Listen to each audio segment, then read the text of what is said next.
Hello, friends, and welcome to episode 1080 of the Juicebox Podcast.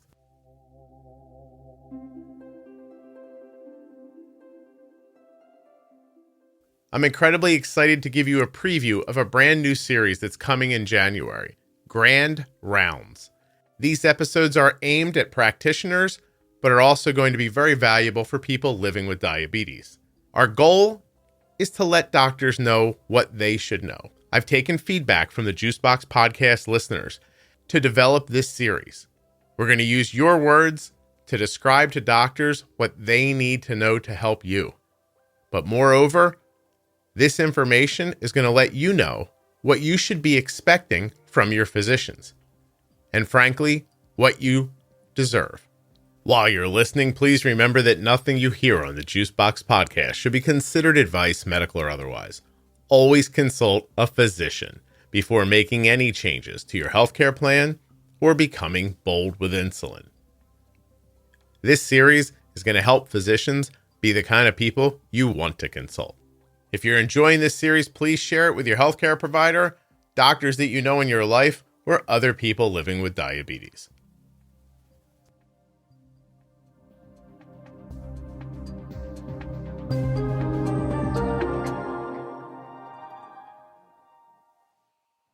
This episode of the Juicebox Podcast is sponsored by Touched by Type 1.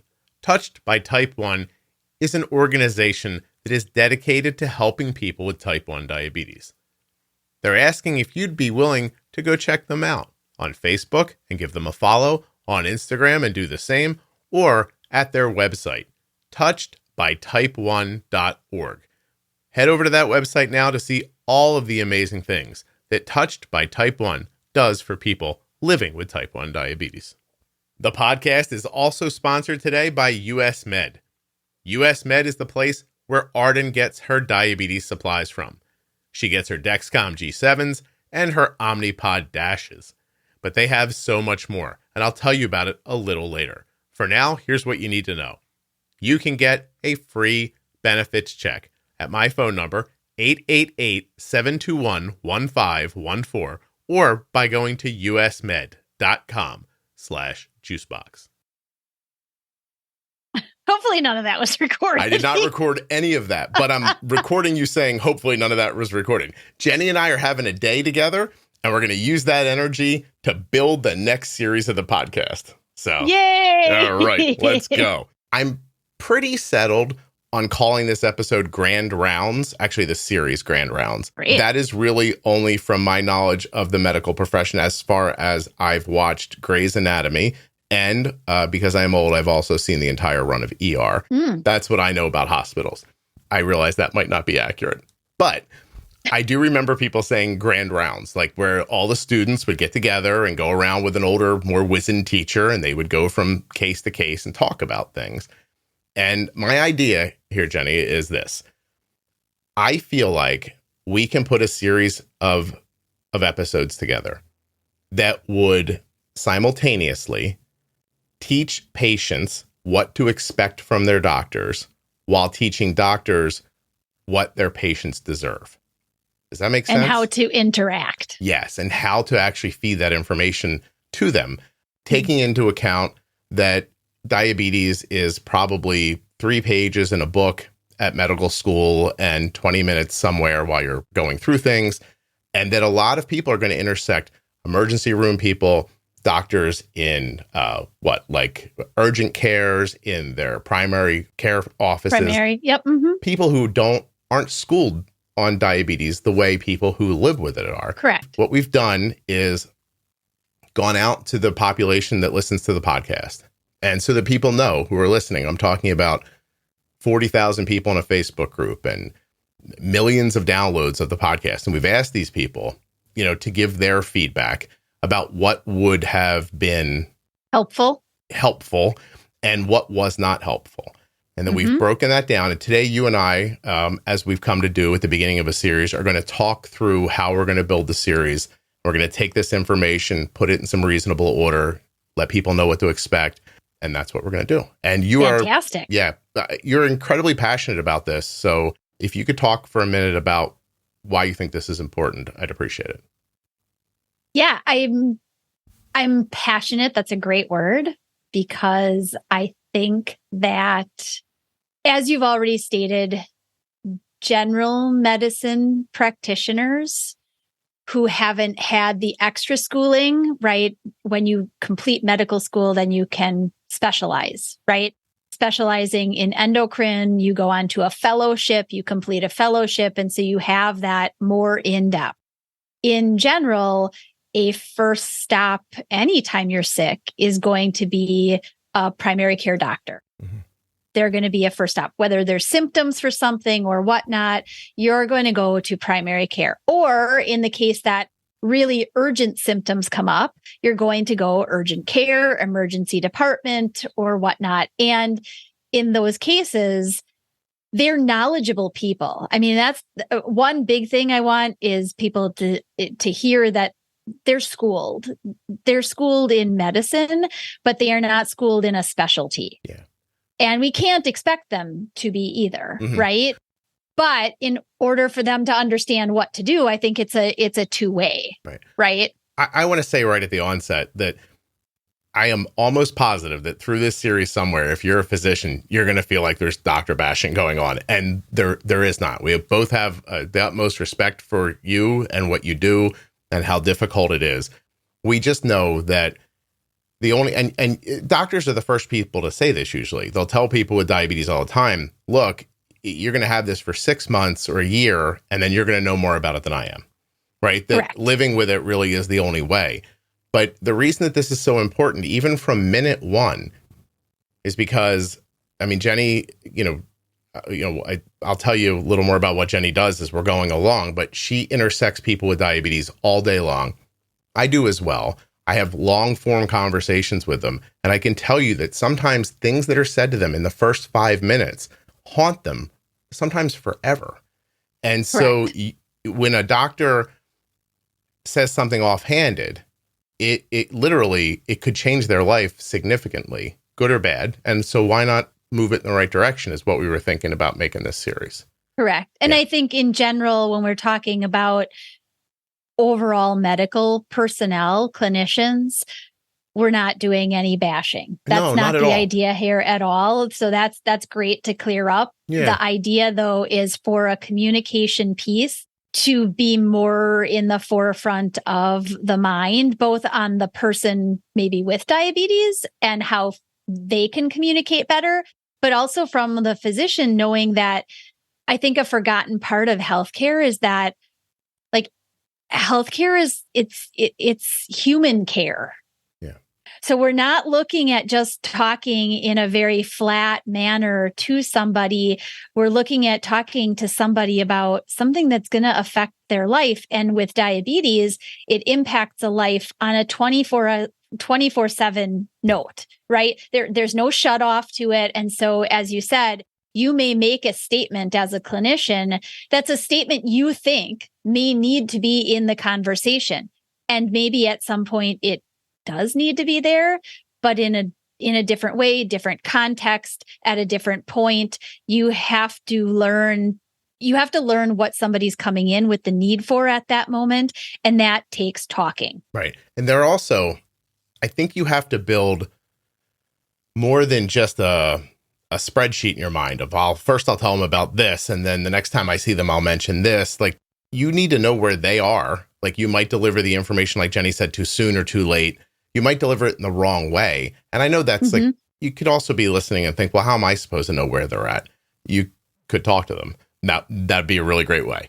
Correct. And you really have to understand that no matter how much you think you can put yourself in the shoes of a person who needs man-made insulin, or the shoes of a person who is charged with caring for someone who needs man-made insulin, you can't.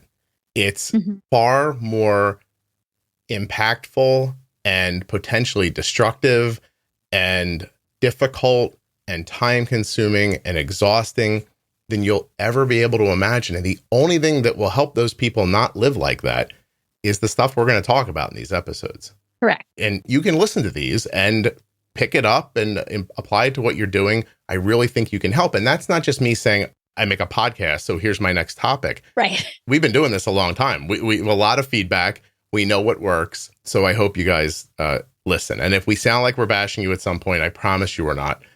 We just feel really strongly. And we've also heard from a number of people whose lives have been, I mean, honestly, sometimes derailed by bad medical advice.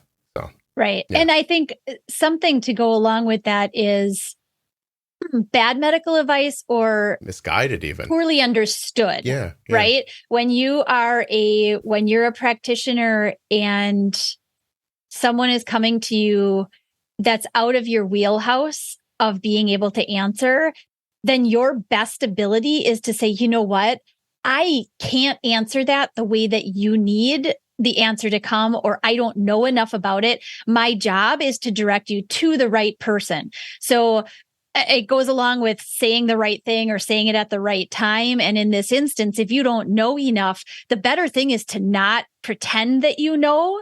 And it's to direct somebody to the right person in your healthcare system so that the answer can be given in the right way, in the right time frame, around the right context, to not scare people. And I think, don't just think of that as like, I said something to them that was incorrect. Like, here's an easy one, right? If I went up to your general practitioner and I said, I use insulin, will chicken make my blood sugar rise? I think most general practitioners would say, no, if there's no carbs in that, you'll be fine, right? Like, I think that would be the answer. And it's what most people get, except protein's broken down. It's stored as glucose. It makes your blood sugar rise. Is it a significant rise? For some people.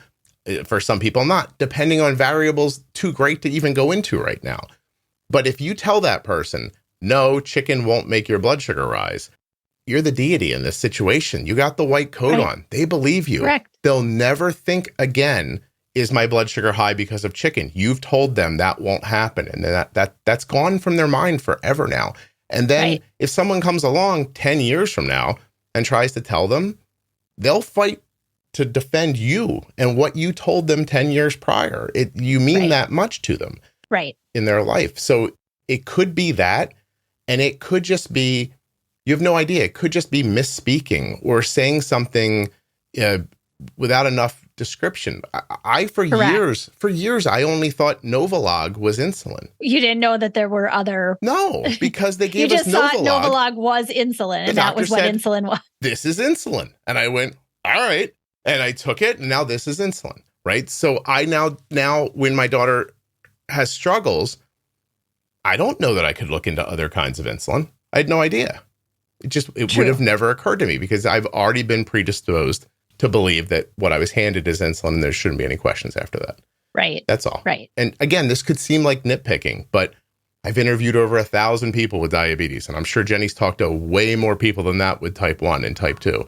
And it's got an impact on their lives that you can't appreciate till you have those conversations with them. Correct. And even the simplest statement could be misunderstood.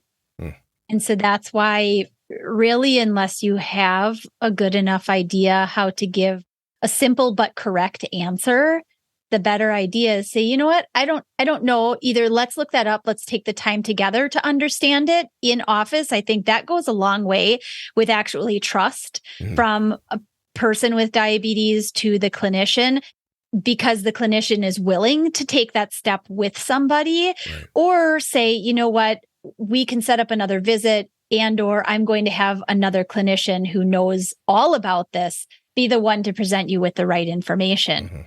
And timely visits, I think, within that are an important thing to consider when you're the clinician scheduling somebody out.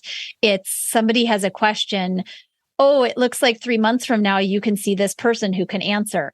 I know, having worked clinically, how scheduling works, I get it, but a question needs an answer and it doesn't need a delay to it. So, I think it might be important too to mention here before we go through what we think are going to be the topics in this series. Everybody who has diabetes supplies, but not everybody gets them from US Med the way we do. usmed.com/juicebox or call 888-721-1514. US Med is the #1 distributor for Freestyle Libre systems nationwide. They are the #1 specialty distributor for Omnipod DASH, the #1 fastest growing tandem distributor nationwide, and they always provide 90 days worth of supplies and fast and free shipping. That's right, US Med carries everything from insulin pumps to diabetes testing supplies, right up to your latest CGMs like the Freestyle Libre 2 and 3 and the Dexcom G6 and 7. They even have Omnipod DASH and Omnipod 5. They have an A+ rating with the Better Business Bureau, and you can reach them at 888-721-1514 or by going to my link, usmed.com/juicebox. When you contact them, you get your free benefits check, and then if they take your insurance, you're off and going. And US Med takes over 800 private insurers and Medicare nationwide. Better service and better care is what US Med wants to provide for you.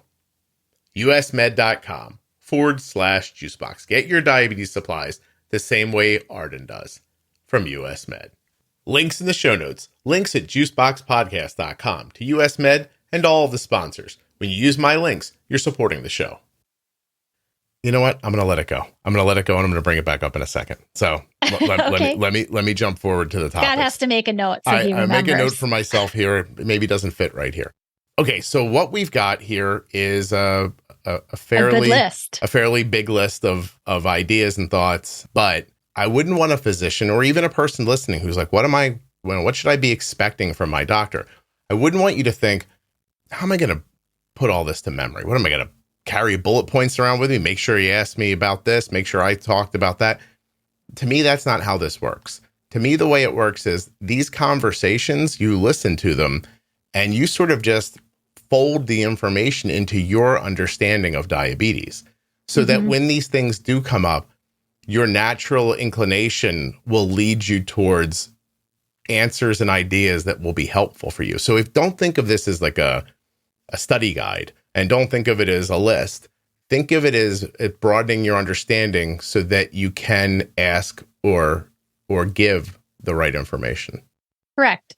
That's what I was thinking. So we have it broken down: diagnosis, hospitals, insulin, food, CGMs and BGMs, insulin pumps, the humanity and mentality, communication, management, and pregnancy at the end. And I actually, as we started talking, wondered on my notepad to myself, do we do one at the end for school nurses too?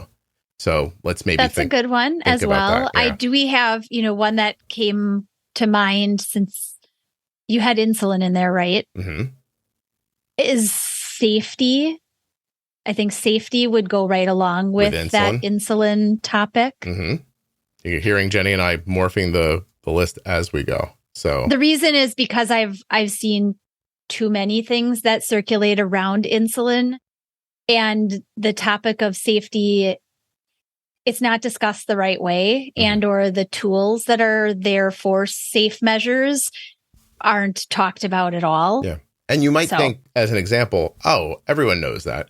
But I quite literally spoke to a woman 2 weeks ago who is in her 30s and has had diabetes for 20 years, who until 2 years ago did not know that insulin could be dangerous to her. Right. That's it. So that is a thing that I think a doctor wouldn't expect. Right. And so you don't say. Also, here's a good example, and we'll go over it in that episode. You don't give them the insulin and say, hey, this is really dangerous. It could kill you. Because if you use too much of it, it could kill you. You don't tell them that way. You want them to know the truth about how it works. You don't want them to be scared to use it, because all that's going to do is drive people to have higher blood sugars and complications one day.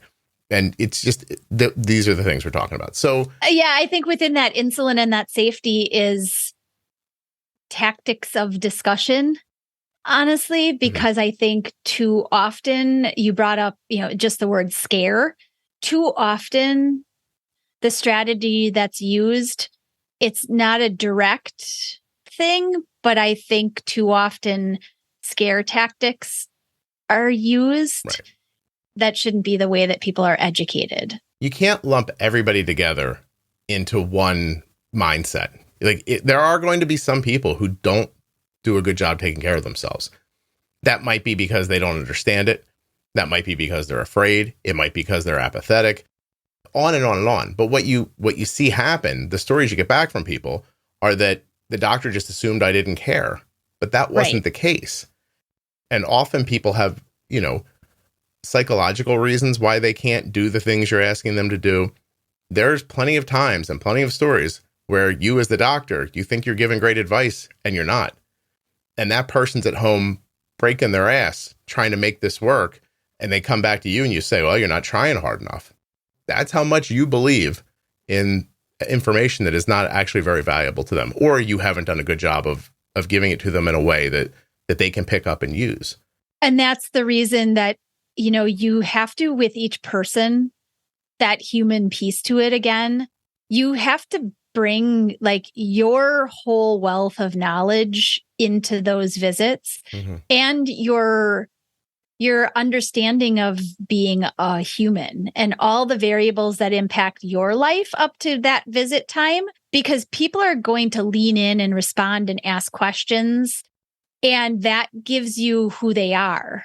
And it leads you the route of simplified information, more extensive information, this type of technology to discuss. Nope, we're not there yet. I mean, it leads you down the path to help this person on an individual level, but you have to be willing to listen.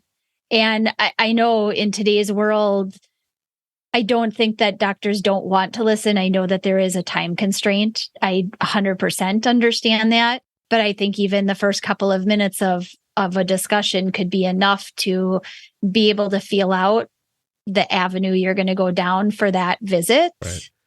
I think if you heard that and you think, well, look, I told them what to do. If they don't do it, too bad. If that's your feeling, I'll say this to you. Jenny and I both, from different perspectives, have an incredible amount of experience helping people who we're not sitting in front of. Correct. And Jenny does it one-on-one through a video chat, right? And that's a special skill. That's why she's talking so much about getting to know people, because that's what she knows works. And for me, I have a different skill. I help people without knowing who they are, right? I can't see them. I don't know their circumstances. And I'm left to give information in a way that I imagine that the most amount of people can pick up and use. And you need to be able to deliver information in a very digestible way when you do that, because I don't know who I'm talking to right now. I could be, and I know there are doctors, physicians, learned people whose kids get diabetes and they can't figure it out. And they listen to this podcast to figure it out. And I have spoken to people who have not graduated from high school and who struggle financially, who have mental disorders. All different kinds of people have written to me to say, I'm better off now for listening to the podcast. And that, to me, at its core, is about delivery of the information. Sure, absolutely. Because if I said to any doctor right now, I want you to explain diabetes to a faceless person, I can't tell you if they're male or female, if they get a period or if they don't, if they're an adult or a child, or if they're 100 years old or 50, and you can't give them bad information, but it needs to work for as many of them as possible, I think it would freeze them in their tracks. I find it kind of simple to do. And so it's just, I don't know why. I don't know why I'm good at this. I don't know why you're good at the thing you're good at, but people should pay a little bit of attention to this.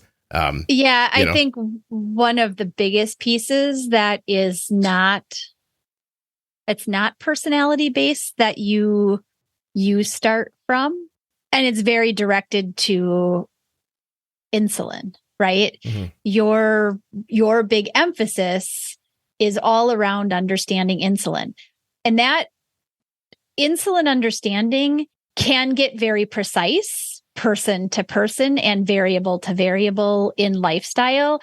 But in general, if you have an idea of how insulin works, it doesn't matter whether you're male, female, with hormone action, a child, a 90-year-old, whatever.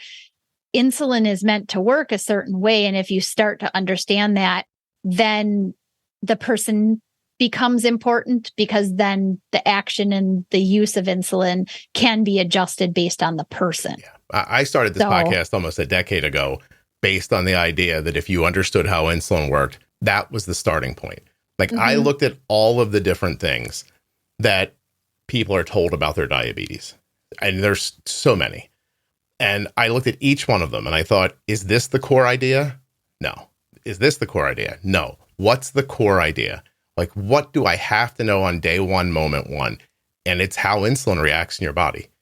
That's it. You need to have some starting point so that you can begin to have experiences and then witness those experiences, hold them up against your knowledge, and decide what happened there. And how do I make it do what I want? How do I bend this thing to my will? Instead of sitting here waiting for diabetes to happen to me, I'm going to try to happen to it.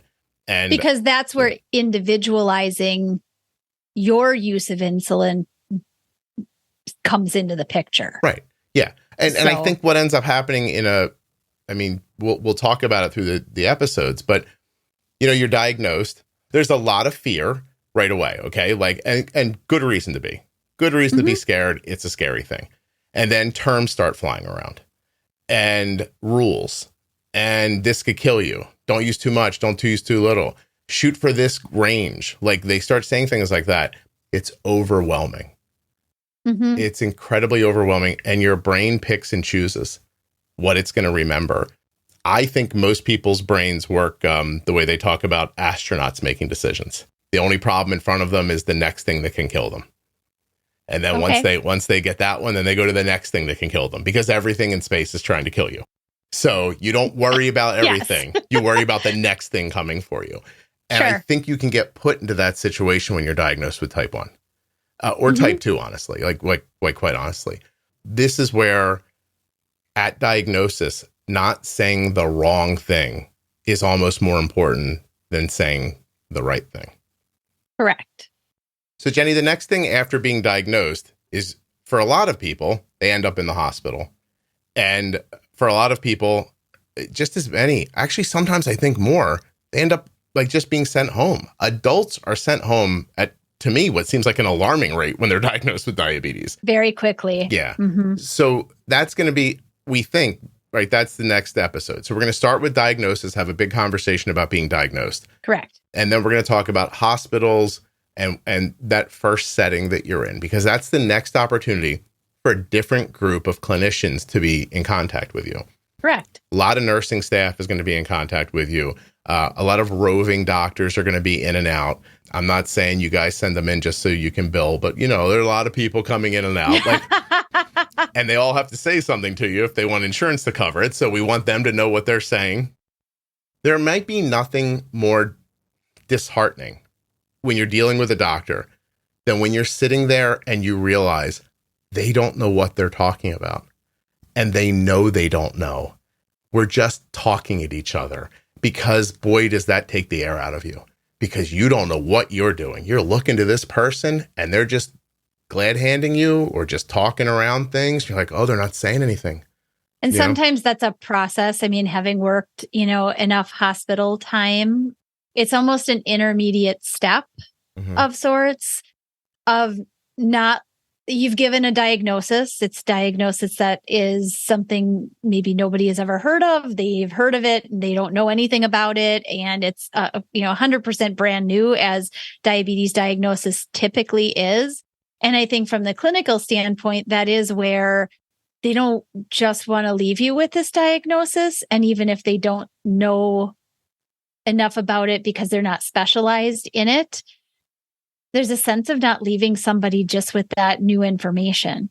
And so there's, I need to stay here and talk, but I really don't have anything to talk about because I don't know enough to give you answers to all the questions that you have. So they kind of skirt around answering things in a direct way, because they don't want to misinform. I don't think any clinician really wants to give the wrong information at all. Yeah. But I do think that that time between really talking to the knowledgeable, be it an educator, a nurse practitioner, or the endocrine team that's going to come in and really give you the in-depth, right?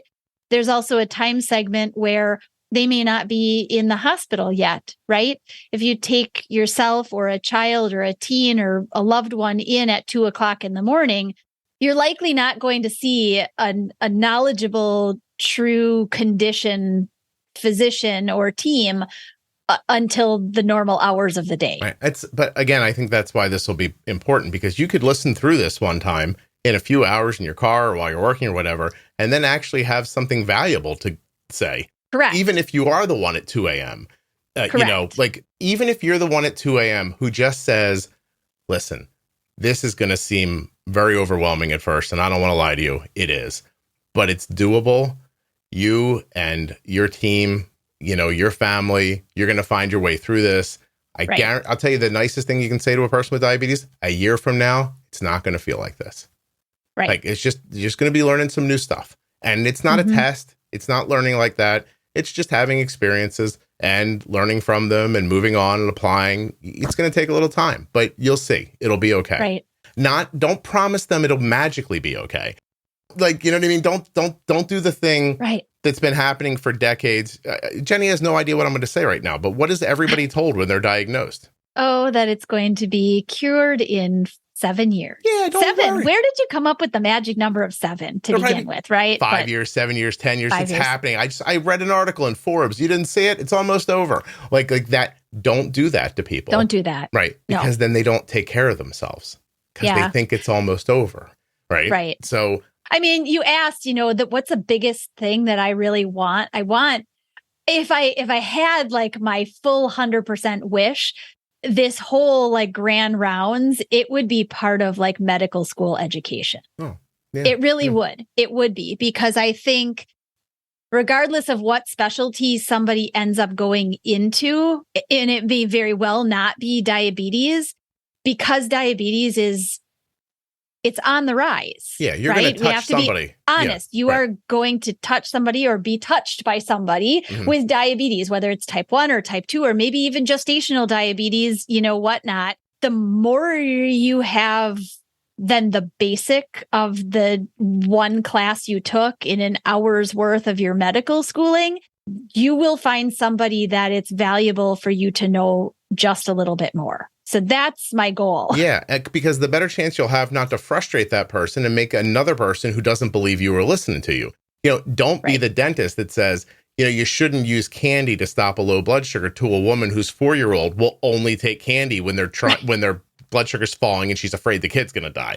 Like, that's not a good time to tell her that Skittles are bad. Right. I'm going to curse for a second. She knows Skittles are bad, Jenny. Okay, like she's in a situation here. The space capsule is breaking open and she's trying to stay alive, and you're telling her, hey, you probably shouldn't eat Skittles. That's what the kid's problem. Yeah. Don't be the eye doctor who asks if you've tested your blood sugar today. You have type 1 diabetes. You've tested it 53 times. Right. One of my favorite questions with the eye doctor is, do you know what your blood sugar is? Nope. Right. No.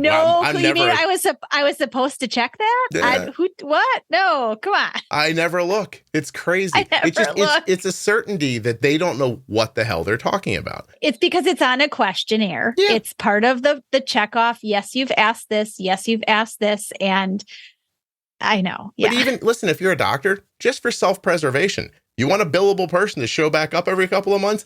I wouldn't leave them with the idea that you don't understand their diabetes, because they're going to bolt from you very quickly if you do that. So we'll break it down to money if that makes it better. You need to understand this so you can do good for them, but so that you can also be a viable option for other people. And if you don't think people don't go online and tell them, don't go see this one, that's happening constantly. So, that's how these people stay alive, by finding each other and making a community and telling them, where the good information is. This is good. Yeah. Don't go there. Right. Or you could just get a reputation as just being somebody who gets that they don't know and is willing to be in a partnership with someone with diabetes. Correct. Right. There's a lot of ways to think about it. So anyway, that stuff in the hospital, And so those are 1 and 2 to me, but I'd still put insulin 1, except I'm not asking the nurse in the hospital to tell you about insulin. But you're going to get to endocrinology, general practitioner next, type 2, type 1,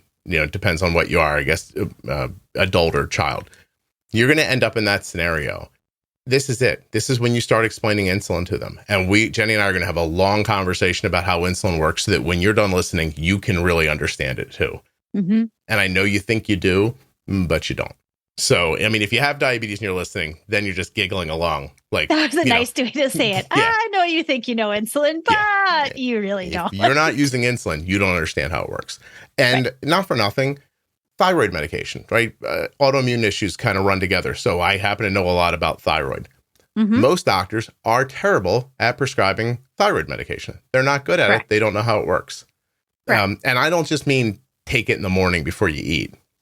I know you think that that's the whole thing, but it's not. And you don't know. And maybe it's not your fault you don't know.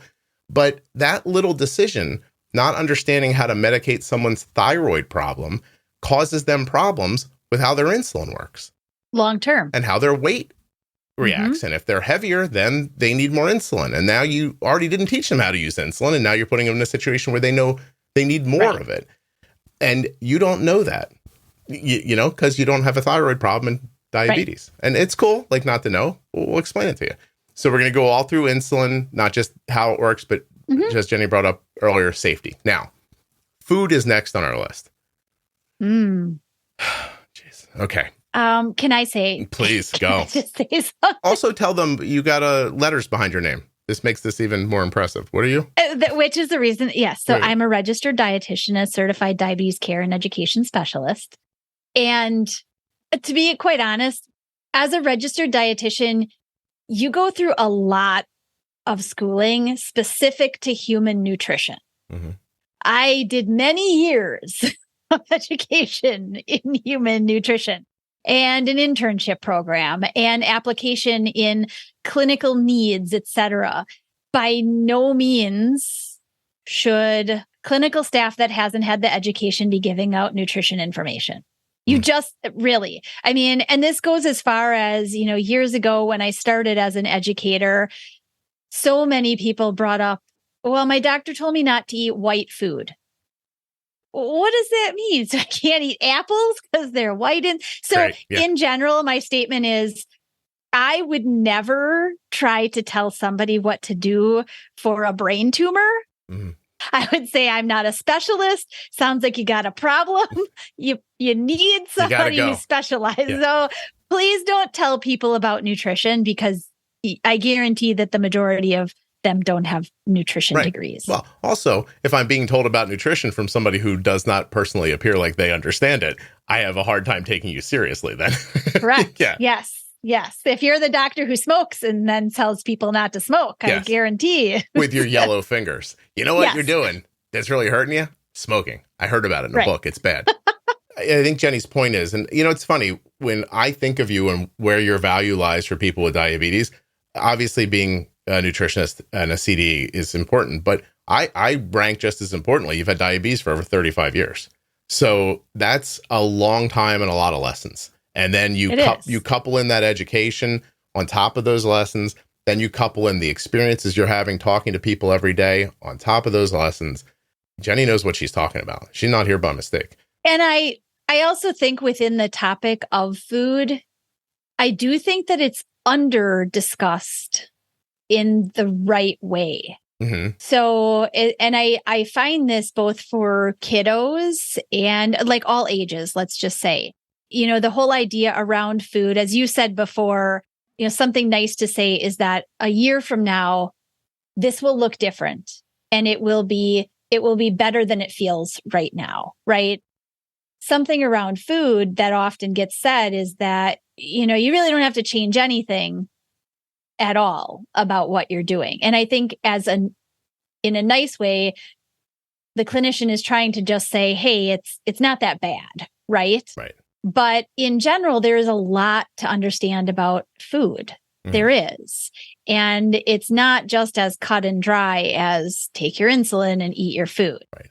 And the other consideration there is each person, again, going on the individual, very personalized basis, each person needs to know how much they should have. Mm-hmm. It's not just well, gosh, if you just take your insulin and you time it the right way, you can eat whatever you want to eat. And I think that's a widespread problem, whether you have diabetes or not, is just the intake of food is not managed well because we don't understand what our real needs are. People don't understand food. Most of it's processed. Yes. They don't have access to good food to begin with. All these are different problems. And then you just say to them, nothing has to change because you're trying to be kind. It's the same kindness, by the way, that's meant by, I heard there's going to be a cure. It's the same. They're trying to alleviate your sorrow. I get that. Mm-hmm. Don't worry. Nothing's going to have to change.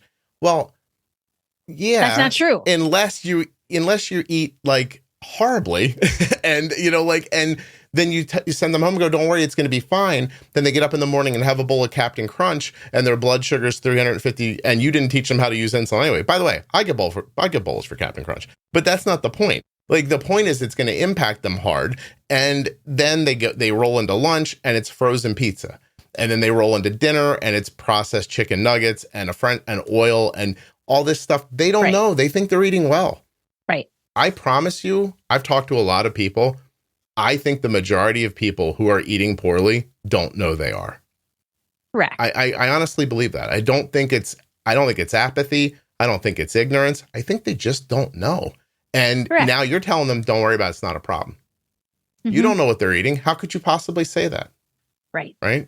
So, yes. And how does food impact insulin? How does insulin impact food?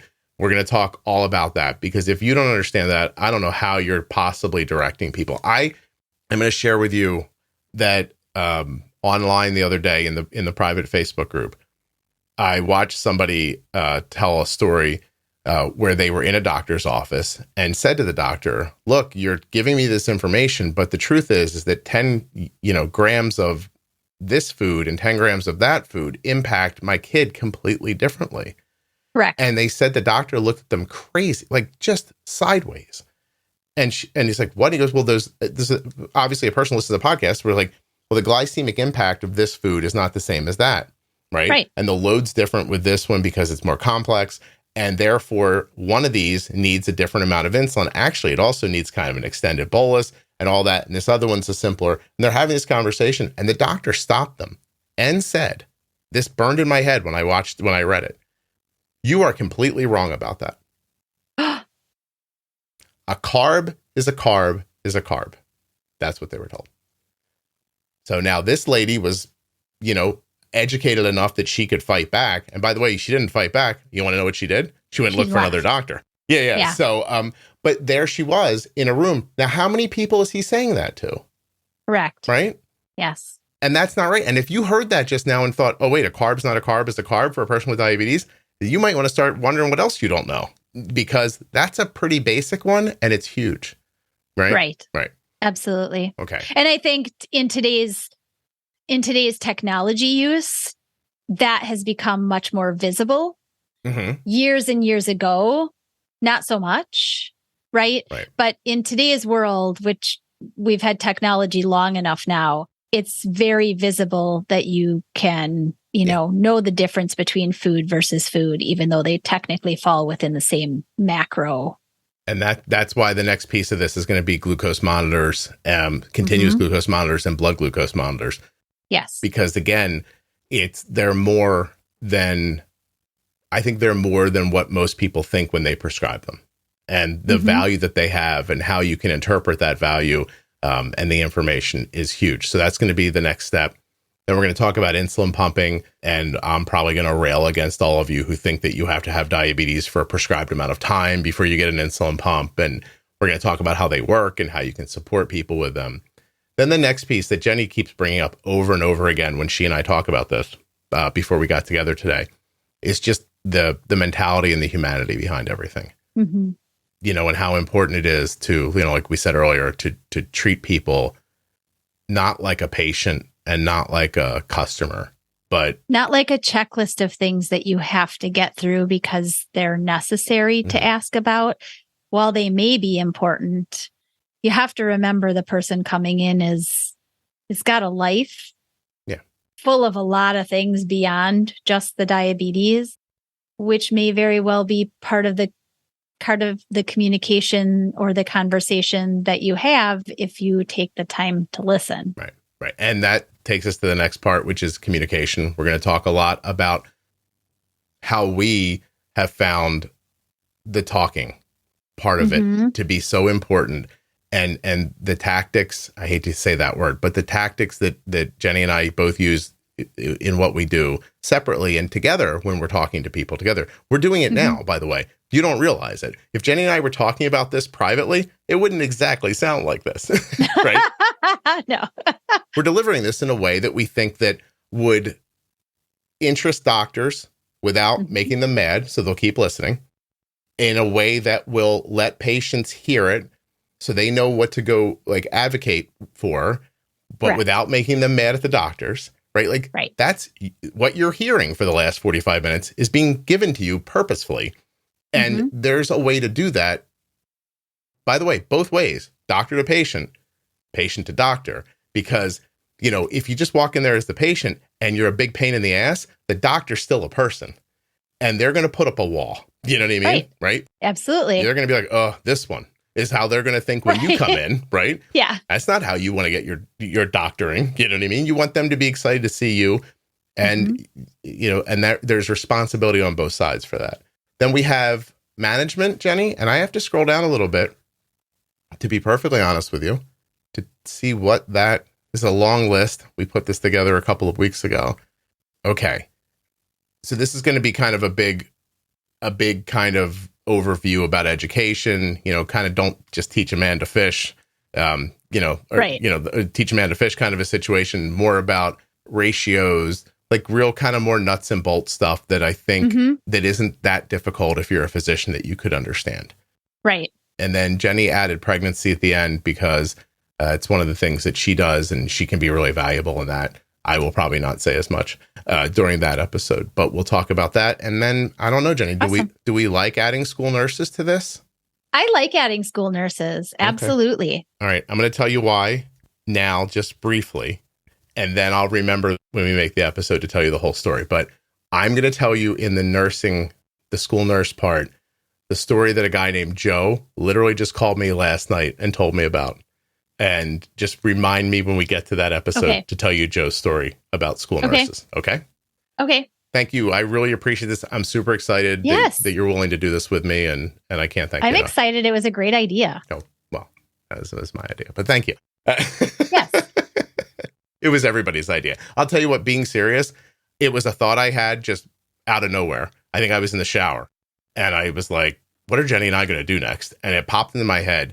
But it's only an idea that popped into my head because of the countless hours of conversations I've had with you and on this podcast and hearing back from people, all of that stuff together. It's not some stroke of brilliance. You know what I mean? No. And I think that at one point I said to you, I wish, I don't know, maybe it was after a particularly frustrating conversation with somebody who was really just, they were frustrated with their clinician and what they were not necessarily getting or what they had gotten and forced them to kind of change physicians. But I think I had said to you, I was like, I wish that we could just package the pro tips and send it out to all of the clinicians that are out there. I wish we could just do this so that they could understand it from this level, right? So we have this series called Diabetes Pro Tip, and it's this 26-part series that, I mean, if doctors are listening right now, I can tell you that most people report back an A1C in the low 6s to high 5s, just from listening to these podcast episodes. It's with Jenny and I.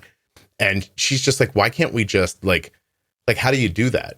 And I kept thinking, I'm like, I don't know, what am I going to put them on thumb drives and mail them to doctors' offices? I was like, yes. And Jenny's like, do that. I'm like, Jenny, that's not going to work. And how do you talk somebody into getting information that they don't know they need?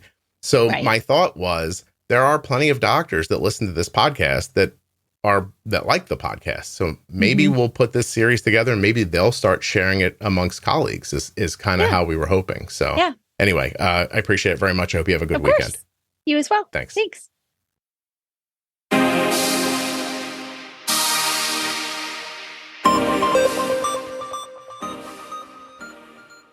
I want to thank you all for listening, and I want to thank US Med for sponsoring the episode. usmed.com/juicebox, or call 888-721-1514 to get your free benefits check and to get started today getting your diabetes supplies the same way we do from US Med.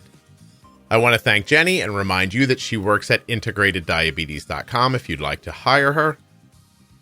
And I'd also like to let you know that this series starts off properly in the first week of January 2024. If you're not subscribed or following the podcast right now on Apple Podcasts, Spotify, or another audio app, do that right now to get the very first episode of the Grand Rounds series. This series will run for, my gosh, I think it's going to probably be 8, 9, 10 or so weeks. Once a week, you'll get a Grand Rounds episode. But there's going to be more than that in the first quarter, maybe the first half of the season of the Juicebox Podcast, which, by the way, 2024 will be the 10th season of the Juicebox Podcast. And thank you very much for being a longtime listeners and supporting the entire show. But we're not just going to get Grand Rounds. We're also going to get something called Cold Wind. That's a healthcare whistleblower series. Wait till you hear the whistleblower episodes. These are professionals working in healthcare, from emergency room nurses to human resources professionals, doctors, everybody in between. They're going to be on the show anonymously with their voices electronically changed so that they can feel free to talk about the business they work in. I don't want to give it away, but you're going to be, well, it's going to be chilling. So Cold Wind. Healthcare whistleblowers coming in January to the Juicebox Podcast. In the meantime, you're invited to join the private Facebook group for the Juicebox Podcast. That's if you're a physician, other healthcare provider, or someone living with type 1. It's called Juicebox Podcast Type 1 Diabetes. It's a private group. It has over 44,000 members in it. It gets over 100 posts a day of people living with diabetes. If you're a physician, if you're a nurse practitioner, if you're just somebody helping someone with diabetes, you've heard this and you think, maybe I don't really understand this enough. Just being in that group, you don't even have to participate, but just being there will help you learn more than you can imagine. Thank you so much for listening. I'll be back very soon with another episode of the Juicebox Podcast.